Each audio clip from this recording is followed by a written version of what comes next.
Hey, stop scrolling right now because what I'm about to show you could literally save you thousands of dollars on your next trip. I'm talking real money, not that $5 off coupon your aunt sends you in a chain email. In 2026, travel costs have gone absolutely wild. Inflation is still doing its thing, flight prices are acting unhinged, and somehow a sandwich at an airport costs more than my first car payment. But here's the thing nobody tells you.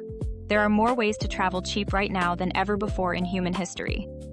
And I've spent the last 6 months hunting down every single hack, trick, loophole, and straight-up genius move that actually works in today's travel landscape.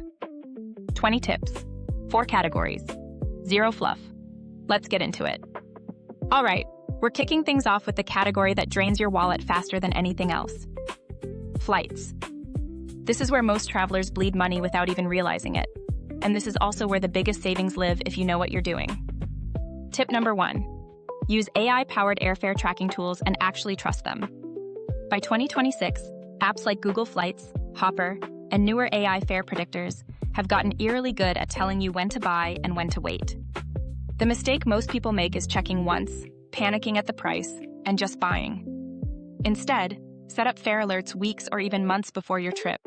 Let the algorithm do its job, and wait for that green light notification that says, "Buy now." These tools analyze billions of data points, and they are genuinely smarter than your gut feeling. One traveler I know saved $400 on a transatlantic flight just by waiting 3 extra days because the AI told him to hold off. Trust the machine on this one. Tip number 2. Book on the right days and at the right times. This one sounds like old advice, but the data has shifted. Midweek bookings, specifically Tuesday and Wednesday, still tend to show lower fares on many routes. But here's the 2026 update. Early morning fare releases, sometimes between midnight and 2 in the morning in the airline's local time zone, are when system refresh deals quietly appear. Set a reminder, stay up a little late once, and check those prices. It sounds dramatic, but the savings are real. Tip number 3. Hidden city ticketing is back, and people are using it more cleverly than ever. If you're not familiar, this is when you book a flight that has a layover at your actual destination, and you just get off there instead of continuing to the final stop. A seat from New York to Denver might cost $300, but a seat from New York to Las Vegas with a Denver layover could be $180. You book the second ticket and you leave in Denver. Done. Now this comes with rules. Don't check bags because they'll go to the final destination. Don't do it on return trips or the airline might cancel your return. And know that airlines technically don't love this, but it is not illegal. Sites like Skiplagged are specifically built around this concept. Use it wisely. Tip number 4. Consider flying into secondary airports. Instead of landing at the major hub in your destination city, look for smaller regional airports nearby. Flying into a city 30 or 40 minutes away from your actual destination, and then taking a cheap bus or train can save you anywhere from $50 to $200 depending on the route. This works especially well in Europe, where rail connections between cities are fast and affordable. Flying into Beauvais instead of Paris, or into Girona instead of Barcelona, has been saving budget travelers real money for years, and it still absolutely works. Tip number 5. Use airline credit card points, but only if you're disciplined. In 2026, travel reward cards have evolved, and many offer surprisingly strong sign-up bonuses that can cover 1 or even 2 flights after your first few purchases. The trick is using the card for everyday spending you do anyway, paying it off every single month, and never carrying a balance. The moment you start paying interest is the moment you lose the game entirely. But if you play it right, your grocery runs and gas fill-ups basically become flight miles. Pick one card, learn its reward system, and maximize it. Now we're moving into accommodation, because the second biggest travel expense after flights is where you sleep. And there are more creative options available right now than at any point in travel history. Tip number 6. House sitting is having a massive resurgence, and it's genuinely free accommodation in incredible places. Platforms connect homeowners who need someone to watch their property and pets with travelers who want to stay somewhere for free. You watch the cat. You water the plants. You sleep in a real house or apartment, often in amazing neighborhoods, for absolutely nothing. The platform fees are minimal, and some travelers are stringing together house sites back to back and traveling for months without paying a single accommodation bill. This is not a fantasy. It's a real and growing community. Tip number 7. Book accommodation on Sunday evenings. Just like flights have their sweet spots, hotels and short-term rental platforms often run price reductions over the weekend that kick in for the following week. Sunday evenings specifically tend to show refreshed inventory and dropped prices as properties try to fill remaining gaps. Combine this with last-minute booking apps that specialize in same-week deals, and you can find genuinely ridiculous hotel prices if you have a bit of flexibility in your travel schedule. Tip number 8. Embrace hostel private rooms. This is the middle ground that most people overlook. If the thought of a shared dormitory makes you want to stay home, hostel private rooms offer the social vibe, the great locations, and the amenities of a hostel, often including free breakfast and communal kitchens, at a fraction of the cost of a hotel. In 2026, many hostels have upgraded their private room offerings significantly, and you'd be amazed at how stylish and comfortable they've become. It's not the bunk bed nightmare you're imagining. Go look at some options before you dismiss this. Tip number 9. Use loyalty programs even for short stays. Most travelers think hotel loyalty programs only pay off if you travel constantly for work. But even occasional travelers accumulate points faster than expected, and those points can be redeemed for free nights, room upgrades, or amenities that dramatically improve your trip without increasing your budget. Sign up for every major chain's free loyalty program right now, before your next trip. It costs nothing, and the points just quietly stack up over time. Tip number 10. Look into new slow travel models for 2026. Rather than bouncing between 5 cities in a week, spend more time in fewer places. Longer stays in one location unlock weekly or monthly rental rates that can be 40 to 60% cheaper per night than standard nightly pricing. You also spend less on transportation between cities, you waste less time at airports, and you actually get to experience a destination properly. Slow travel is both the most budget-friendly and arguably the most fulfilling way to explore the world. It's trending hard right now, and the economics of it are genuinely compelling. All right, we're halfway through and you're already sitting on 10 money-saving moves. But let's talk about food, because eating is one of those daily expenses that sneaks up on you, and suddenly you've spent $150 in 2 days just on meals when you were trying to budget 40. Let's fix that. Tip number 11. Eat where the locals actually eat, not where the tourists are funneled. This sounds obvious, but it requires deliberate effort because tourist zone restaurants spend money on visibility, on English menus out front, on being Instagrammable. That money comes from your plate. Walk 3 to 5 blocks away from any major tourist attraction, and prices literally drop. Ask hotel staff or hostel workers where they personally eat lunch. Use local neighborhood food apps in whatever country you're visiting.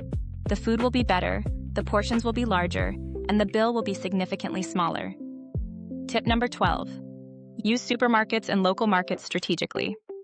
Picking up breakfast items and snacks from a local supermarket is one of the oldest tricks in budget travel, but people still forget to do it in practice. A yogurt, some fruit, and a pastry from a market costs $2. The same breakfast at a cafe near the main square costs $12. Do the math over a week and you've saved $70 on breakfast alone. Same logic applies to picnic lunches in parks, which also happen to be one of the most enjoyable ways to experience a new city. Get the local cheese, get the local bread, sit in a park. You're living better than the guy eating an overpriced pasta at the tourist trap nearby. Tip number 13. Download the Too Good To Go app and use it everywhere. If you haven't discovered this app yet, let me change your life right now. Too Good To Go partners with restaurants, cafes, and bakeries to sell their end-of-day surplus food at massively discounted prices, usually between $2 and $5 for a bag of food worth 3 to 4 times that amount. It operates in dozens of countries and major cities around the world. I've gotten full dinners, entire boxes of pastries, and complete lunch spreads for $3. This app is a budget traveler's best friend, and it also reduces food waste, so you can feel good about yourself at the same time. Tip number 14. Cook 1 meal a day when you have access to a kitchen. If you're staying in a hostel, an apartment rental, or any accommodation with kitchen access, cooking even just 1 meal per day can save you $20 to $30 daily. That adds up to nearly $200 on a week-long trip. Pick up groceries, make a simple dinner, and save your dining out budget for the meals that truly matter. This doesn't mean you're sacrificing experiences. It means you're being smart about which experiences you're paying premium for. Tip number 15. Follow the lunch menu strategy at nice restaurants. Here's a pro move that experienced budget travelers swear by. The fancy restaurant you really want to try for dinner? Go at lunch instead. Many upscale and mid-range restaurants in Europe, Latin America, and Asia offer fixed-price lunch menus that include multiple courses for sometimes half or even a third of the dinner price. Same kitchen, same chef, same incredible food, but you're going at noon instead of 8 in the evening. This is how you eat well without destroying your budget and still feel like you're having genuine culinary experiences on your trip. Okay, food taken care of. Now let's get into activities, because this is where travelers often feel the most pressure to spend money, but also where the most creative, free, and low-cost options hide. Tip number 16. Go hard on free walking tours. In almost every major city in the world right now, there are high-quality, pay-what-you-want or tip-based walking tours led by passionate local guides. These tours cover history, culture, food recommendations, local stories, and neighborhood secrets that you'd never find in a guidebook. The guides work for tips, so they are genuinely motivated to deliver incredible experiences. Show up, take notes, ask questions, and tip what the experience was worth to you. It's one of the best travel values in existence, and it helps support locals directly. Number 17. Get the right city passes, but only the right ones. In 2026, cities around the world have expanded their tourism pass offerings, and many of them genuinely pay off if you plan carefully. A city pass that covers unlimited public transit, plus entry to 8 or 10 major museums, can save you $100 or more over a few days. The key is doing the math before you buy. List the specific attractions you actually want to visit, add up their individual costs, compare that to the pass price, and if the math works, buy the pass. But don't buy it just because it sounds like a deal. Run the actual numbers first. Tip number 18. Embrace sustainable and eco-friendly travel options that also happen to be cheaper. This is a 2026 trend that's both good for your wallet and good for the planet, which is a rare and wonderful combination. Bike rental programs in cities are often subsidized and cost almost nothing.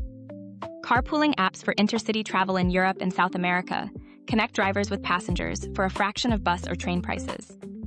Hiking and nature trails are largely free and often more memorable than paid tourist attractions. Choosing trains over flights for regional travel is frequently cheaper, dramatically lower in emissions, and honestly a much better way to see the landscape. Tip number 19. Use student, youth, and lesser-known discount cards aggressively. If you're under 30 or have any student status at all, there are international discount cards that unlock savings at thousands of museums, attractions, transportation systems, and accommodations worldwide. The ISIC card is the classic, but in 2026, there are newer digital alternatives that are accepted even more widely. Beyond age-based discounts, many countries offer specific reductions for teachers, seniors, military personnel, and even journalists. Research what discount categories apply to you before any trip and bring proof of eligibility. You'd be stunned at how often you can pay half price simply by knowing to ask. Tip number 20. Travel during shoulder season and target emerging destinations. This is the grand finale tip, and it's honestly the one that ties everything else together. Shoulder season, the weeks just before and after peak tourist season, offers dramatically lower prices on everything simultaneously. Flights drop, hotels drop, restaurants aren't overwhelmed, attractions aren't packed. You get a better experience for less money across the board. And when you combine shoulder season timing with choosing an emerging destination, think countries and cities that are up and coming but haven't hit peak tourist saturation yet, your budget stretches even further. Right now in 2026, destinations like Georgia in the Caucasus, Uzbekistan, Albania, and parts of Central America are offering extraordinary experiences at prices that would have seemed impossible even 5 years ago. Do some research on where tourism infrastructure is developing but hasn't exploded yet. That's where the best budget travel opportunities live. Now, before I wrap this up, I want to take a second to zoom out, because 20 individual tips are great, but the real superpower is combining them. Use AI to find the flight, book a house sit or a hostel private room for accommodation, eat from the market in the mornings, use Too Good to Go for dinner a few nights, grab a city pass if the numbers make sense, do the free walking tour, rent a bike, and travel in shoulder season to an emerging destination. Stack these moves together, and you're not just saving money in pockets here and there. You're building an entire travel style that costs a fraction of what most people spend, while delivering experiences that are arguably richer and more authentic than the expensive tourist track version of the same trip. Because here's what I've come to believe after years of budget traveling and making every expensive mistake in the book first. Spending less money on travel doesn't mean experiencing less of the world. It actually forces you into situations that connect you more directly with a place and its people. The family restaurant 3 blocks off the main square, the conversation with the local guide on the walking tour, the afternoon in the park with bread and cheese instead of a restaurant. These are often the moments that stick with you for decades. The expensive itinerary is frequently the less interesting one. So whether you're planning your first budget adventure, your 15th, or you're just trying to figure out how to make travel work with a real person's budget in an inflation-crazy 2026 economic landscape, I hope these 20 tips gave you something genuinely useful to take home. Save this video. Seriously, bookmark it and come back to it when you're planning your next trip, because the combination of these tips changes depending on where you're going and when, and having them all in one place is genuinely useful. And hey, if you got value out of this, the single best thing you can do right now is hit that subscribe button down below. I put out new travel content every single week focused on making real travel accessible to real people with real budgets. We've got destination guides, packing lists, visa breakdowns, and more budget deep dives coming very soon. There's a new video dropping this week that you are going to want to see, so make sure notifications are turned on so you don't miss it.